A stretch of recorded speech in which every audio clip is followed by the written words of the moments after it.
A little after 8 o'clock on your Memorial Day Monday. Thank you for joining us, everybody. As we come into these last few days of May, it is certainly par for the course what we've seen, these historic rains and storms. Unfortunately, we're going to remember this weekend for decades to come. And we're not done with the storminess just yet, so don't let your guard down. Even though we got a much-needed break from the downpours yesterday and a few rays of sunshine around the hills of the last couple of systems, here comes another one, and this is going to be a direct hit.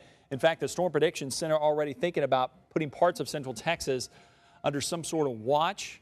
West Texas is already under a severe thunderstorm watch because of the early morning thunderstorms that are erupting quickly. The leading edge of some of those storms now trying to sneak into the western hill country, and just light to moderate rain moving into western Gillespie County near Harper. We'll zoom on out, tracking a pair of storms that are severe and have had the history of producing some damaging winds and $half size hail.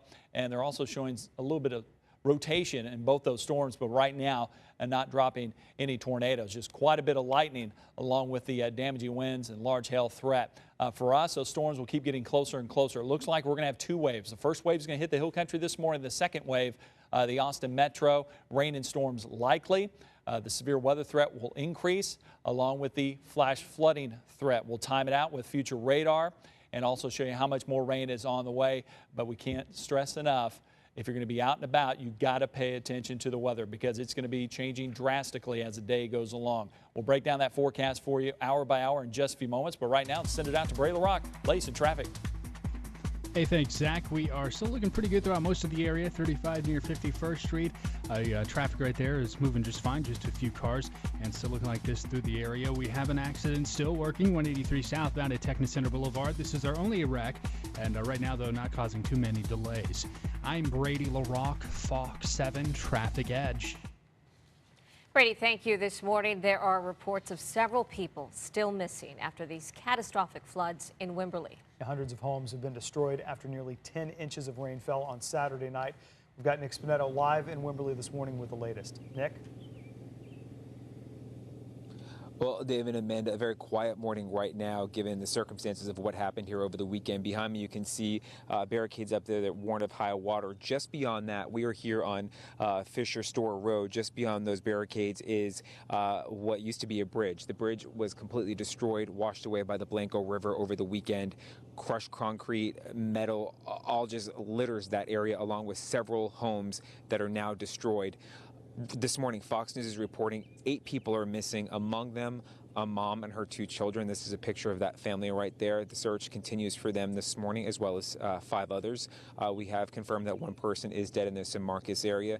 Let's go to some video of the damage. This is just mind-boggling damage over the weekend. They've been calling this, Hays County officials have been calling this damage catastrophic, and that's really one of the best words to sum it up, because I've been reporting for 11 years and I've covered lots of storms, and I've never seen damage like this.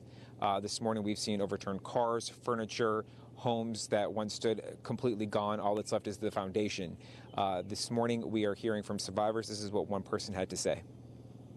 Hanging out the window watching the water come up the roof, and the rescue guy that was here hollered at me, "We have to go leave to try to find a boat, but we'll be back." And then when he left and I was sitting there in the dark, I began to wonder, am I going to make it?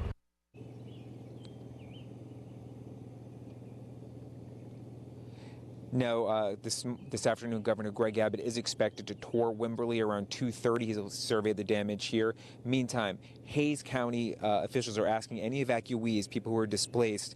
About 1,000 homes were damaged, about 300 here in Wimberley completely destroyed. Anyone who's displaced and staying with family and friends, Hays County is asking you to contact them so they can get a better count of who's been, they can get a better grasp of who's missing and who's, they can have more of a better number of people who are safe, essentially. That number is 512-393-7896. Again, the number should be on your screen, 512-393-7896. That's Hays County. They want you to call them if you're one of the people who have been displaced so they can get a better idea as to who's safe and who's not. Dave, Amanda. Actually, I'm going to toss it over to Tanya, who's standing by in San Marcos. Tanya? Hey, good morning, Nick. Well, right now we're in San Marcos by the San Marcos River, and we know that one person here in San Marcos has died because of these floods. They confirmed that fatality yesterday. They found this man's body in North San Marcos, but we don't have any information yet on his where he's from, his name, or how he died. But you know what we are seeing around here is the same scene on these different curbs here. I want you to take a look at this street. Is people's belongings that were just destroyed when these waters just rushed into their homes. A lot of them probably had a little bit of time to clean up yesterday, but just every single block near the river, the San Marcos and the Blanco River, is the same thing. Just couches, mattresses, you know, all of these things that they own that are now useless. Now, at its highest point, the Blanco River crested at above 40 feet, more than double the flood stage of 13 feet. And the video and pictures are truly unbelievable. The Hays County Emergency Operations Center was activated on Saturday night, and agencies from all over the area helped out with rescues on Sunday. More than 1,000 people in Hays County are displaced, 550 homes destroyed, more than 1,000 damaged.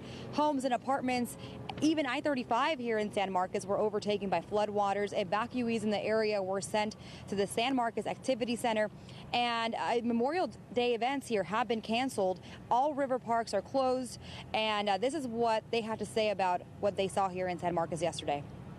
It was a major catastrophic flood, one that people who've been in the area for 25 and 30 years have never seen before, I'm told. You know, I learned materialistic stuff comes and goes. Just you can't bring people's lives back, so that's more important to me. So as long as I have all these people here with me, then I'm fine. Now, the Red Cross has been helping some of the people who were affected by the floods. They are asking for volunteers, though. They're having a training session at 9 a.m. For more info on that training session, you can go to redcross.org. And we are expecting a 9 a.m. press conference from San Marcos PD. We're going to be heading over to that, and we're going to bring you the latest here on Fox 7. Going to send it back to you. All right, Tanya Ortega live in San Marcos. Tanya, thanks. And of course, the flooding also certainly left its mark here in Austin. Lauren to the studio with a look at how the city is handling it. Lauren. Well, rescue crews had a very busy weekend here yesterday. 5 people had to be rescued from high waters. This happened in the 2800 block of Barton Skyway, just south of Zilker Park and Barton Creek. Those 5 victims were in the water, and at one point, Starflight rescued one of them from a tree. Also, a kayaker had to be rescued in Barton Creek. Due to the flooding, the person had to seek higher ground by climbing up a tree. He was eventually saved by a water rescue task force team. And due to the high water and unsafe flooding conditions, Barton Creek Greenbelt is now closed until further notice. Park rangers say they will be reassessing as conditions improve.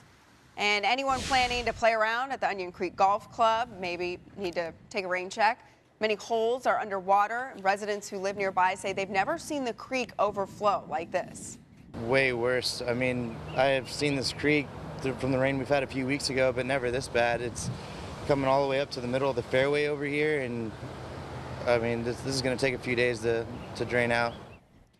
Onion Creek Golf Club is one of the most historic clubs in the Central Texas area. Staff is still unsure when they will be able to reopen the golf portion. And the severe weather has forced organizers of the CapTex Triathlon to alter the race a bit today. The race will now only include the running and biking portions. The swim portion of the race has been taken out for safety reasons. All start times remain the same this morning, and there are road closures happening downtown. 2nd through 20th shut down between Colorado and Brazos. 11th Street will remain open, and then Riverside will be closed from Lamar to South 1st Street. For a full list of those road closures, you can visit our website, myfoxaustin.com. Amanda and Dave. Lauren, thank you. As those raging floodwaters continue to sweep across Texas, hundreds of National Guard crews are ready and prepared to airlift those in need out of those rushing waters. Fox's Phil Alvarado has more. When this air rescue crew goes into action, it's because someone is stranded in high water clinging to a prayer. Over the last several days, these air crews have saved people from life and death situations as we all watched. We will risk a lot to save a lot. When Matt Geller isn't fighting fires with the Dallas Fire Department, he's working as a rescue swimmer with Texas Task Force 1. He dips into raging floodwater suspended from a Black Hawk helicopter from the Texas Army National Guard. The situations we're receiving, and possibly in the next couple of days with that moving water, and that water might be moving 10, 15 miles per hour, you're obviously going to get a lot more hazardous conditions that we'll have to address. People grabbing whatever they can to keep their heads above water sometimes only have minutes to spare. If we're getting called in, it means that those boat crews or ground crews just were not able to get there for whatever reason, be it terrain or the way the water's flowing, something like that. So if we're coming out, yes, we are basically the last resort. These air rescue crews train for everything. They're usually called out for flooding from hurricanes. Those waters are more stagnant. In these North Texas floods, it's rushing water loaded with debris trying to take everything and everyone in its path. It may look pretty simple on television, but I assure you it's not. And as we know, unfortunately, that threat is not over yet today. It continues. Zach's in the Weather Center with more. Yeah, we can't close the book on the latest stormy weather pattern. Right on the heels of the last system, we have another one entering West Texas, already setting off severe storms, and we could be next. First of all, in the Hill Country this morning, and then the Austin Metro closer to lunchtime. So storms increasing throughout the day. That's the bottom line. Flooding is likely with the saturated ground, and severe weather can't be ruled out. Talking to large hail, damaging winds. After today, the weather pattern will settle down before another storm system arrives late in the work week. A lot to talk about in that 7-day forecast coming up next. Crime scene tape is still up in downtown Austin. 2 people are dead, nearly 24 more injured when a suspected drunk driver slammed into South by Southwest festival goers. Fox 7's Daniel Armbruster has been following the story throughout the morning. We join him now live for the latest. Daniel. Well, Dave, just about 1 minute ago, literally a minute ago, police took away that vehicle that the driver, the suspect, drove to run over more than 24 people. And we'll get the video for you here in just a few minutes, hopefully. But I want to let you know that car, the front end completely smashed in, the windshield smashed in. And you can just see from the front of that car just how much damage was done here in downtown Austin earlier this morning. Let's talk about what happened. 23 people injured, 5 in critical condition, 2 are dead. The victims the names of those victims have not been released. Police say around 12:30, they were trying to pull over a suspect for suspicion of drunk driving. They say the driver fled from police in his vehicle. The suspect then allegedly took off from police and drove around South by Southwest barricades, then ran his vehicle through a large crowd of people at a high rate of speed outside of Mohawk Club on Red River, trying to escape from officers. Police say the driver hit a man and a woman on a moped, then a taxi and a van before stopping and fleeing on foot. The 2 people on the moped were killed. The driver was eventually tased and taken into custody. Chief Art Acevedo spoke to the media earlier this morning. You know, as tragic as this is, I'm very thankful that it isn't worse than it already is. You know, 2 lives and 23 other people have been impacted. One of the things that just happened before is that we had just moved a bunch of folks out of this. This is actually an emergency fire lane, and after an event let out, we had a large crowd. I just thank God that a lot of the folks had already been pushed onto the sidewalk because it could have been a lot worse. And there was a bunch of people standing in the street lined up for the show at Mohawk, and they ran over all the people. I just turned around and saw like 20, 30 people flying up in the air and a police car coming behind them. Back live, you're looking at 11th and Red River. This is where the incident ended, where those 2 people on the moped were killed earlier this morning. And as far as that suspect goes, he faces 2 counts of capital murder charges, also 23 counts of aggravated assault with a motor vehicle. Now, we're going to continue this coverage this morning. In fact, Austin police are going to give us an update at 10:30 this morning. We're going to carry that live here on Fox 7. And also, we have more of coverage continues now with team coverage, and Lauren Petrowski, she's in the social media center this morning taking a look at that from this angle. Well, as you can imagine, social media sites like Twitter and Facebook blew up after the accident or the crash early this morning, and tweets continue to pour in about this deadly crash. People are using the hashtag SXSW, also SXSW crash, to post about what happened and to communicate with one another about it. Music venues, musicians are also tweeting condolences, as well as officials. I want to get to some of those tweets now. The Mohawk, where the crash happened right outside that nightclub, Club. The Mohawk tweeted out, "Our thoughts and prayers are with the families of the victims from tonight's tragedy. Make sure everyone you know is home safe tonight."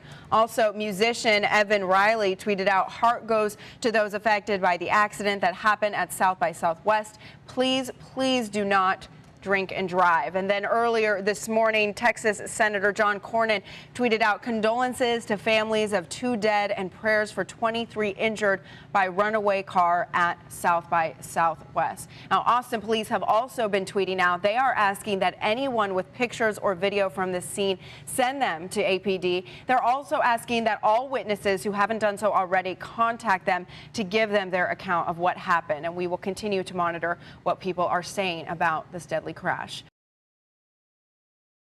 But as we speak of social media, Chief Art Acevedo just tweeted out that they are now up to 201 crashes. The lower level of 35 and eastbound Ben White at Riverside are shut down. So be careful. Yeah, stay safe out there on the roadways. And if you are flying out of ABIA this morning, you want to check your flight status ahead of time. Dozens of flights have been canceled at this point, and Fox 7's Ann Wyatt Little is there. She joins us live now with the very latest on the conditions out at ABIA. Hi, Lauren. Airport officials say 33 flights have been canceled so far today. The sun is up, which is good news for operations here at the airport, help melt some of that ice out. Now, people here that we've talked to say the roads have been a big problem getting here to the airport. The Bastrop County Office of Emergency Management tweeted out earlier today they've had several wrecks along Highway 71, making it difficult to get into Austin if you're out west. So that's been a problem. I-35 south, parts of that have been shut down due to ice near New Braunfels. So folks traveling from San Antonio or around there to get to the airport, I've talked to them this morning. It took them 3 hours to make that trip, so they actually missed their flight here at the airport. A lot of people inside waiting to get rebooked, but it's really not as packed as you might expect because those cancellations were made so early this morning. And we're also looking at the ripple effects of yesterday's cancellations. There were about 30 here today. Well, I want to show you there's a plane taking off right now, so things are moving. It's just a little bit slower here this morning, and we've seen a lot of the crews here at the airport working to treat the sidewalks. You can see all of this is slush, which is good news. That's what we want to see right now. A couple of hours ago, that wasn't exactly the case. They've also been focusing on the rental car parking lots, treating those, moving sand around the airport, also de-icing the planes. That's something they did all night long. Also doing right now, we've seen that happen. So again, the things are slow here at the airport. So if you've got to catch a flight, give yourself plenty of time to get out here as that ice melts away, but also check with your airline to make sure things are still running on time. We always talk about this when there's weather, not only here in Austin, but in other cities, because that ripple effect will be felt by people flying today. We'll send it back to you. Yeah, good advice, and Wyatt, thank you. We also want to let you know we just found out Johnston City ISD was supposed to have parent-teacher conferences today. Those have been canceled.